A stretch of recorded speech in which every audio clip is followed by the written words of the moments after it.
Pending కేసుల పరిష్కారంపై న్యాయాధికారులు భేటీ కావడం సంతోషంగా ఉందన్నారు తెలుగు రాష్ట్రాల సీఎంలు.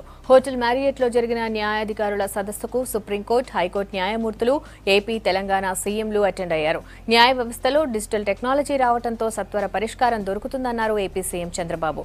కేసులను పరిష్కరించేందుకు న్యాయాధికారులు కృషిని అభినందించారు సీఎం కేసీఆర్. తెలంగాణలో ఇంకా 5 లక్షల కేసులు పెండింగ్లో ఉన్నాయని చెప్పారు. సదస్సుతో 2 రాష్ట్రాల మధ్య లీగల్ ఇష్యూస్ చాలా వరకు పరిష్కారం అవుతాయన్నారు Supreme Court judge N V Ramana. This type of conference will give so much of focus, and also you can improve the efficiency. Even if you see anywhere in the world, regular conventions and conferences for different walks of life are going to conduct. In Amaravati, the new capital of Andhra Pradesh, we are proposing world-class high court buildings and suitable accommodation for judges with all amenities. In Andhra Pradesh, under the program of Digital India, we wanted to lay the fiber connectivity to the last mile. As on today, we have completed 3 districts. By July, we are going to complete all districts. With this, every home, we are going to provide 15 Mbps. That to only 149 rupees.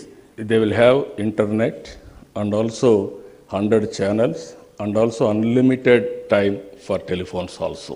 So this is what we are creating today. Sir, your program is excellent. We will connect all your courts. Not only courts, all our advocates. You can have video conference with all our advocates and also courts and also honorable judicial officers. ఒక విషయంలో నాకు చాలా సంతోషంగా ఉంది. మన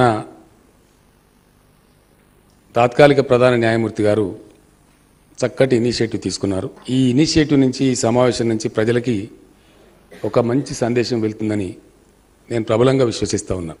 మొత్తం న్యాయ విభాగం, న్యాయశాఖ అధిపతులు, గౌరవనీయులైన సుప్రీంకోర్టు జడ్జిలు అందరూ కలిసి ఒక చోట చేరి సత్వరమైనటువంటి, సమర్థవంతమైనటువంటి న్యాయాన్ని ప్రజలకు అందించడానికి అవసరమైన చర్చలు ఇక్కడ చేస్తూ ఉన్నారనే విషయమే ప్రజలకు చాలా శుభవార్త అని చెప్పి నేను ఈ సందర్భంగా మనవి చేస్తూ ఉన్నాను. ఎగ్జిక్యూటివ్ కానీ, లెజిస్లేచర్ కానీ, జ్యుడిషియరీ కానీ ఎవరికి వారు ఎప్పటికప్పుడు సమీక్షలు నిర్వహించి సమర్థవంతంగా పనిచేయడమే డెఫినెట్గా దేశ పురోగతికి దోహదపడుతుంది.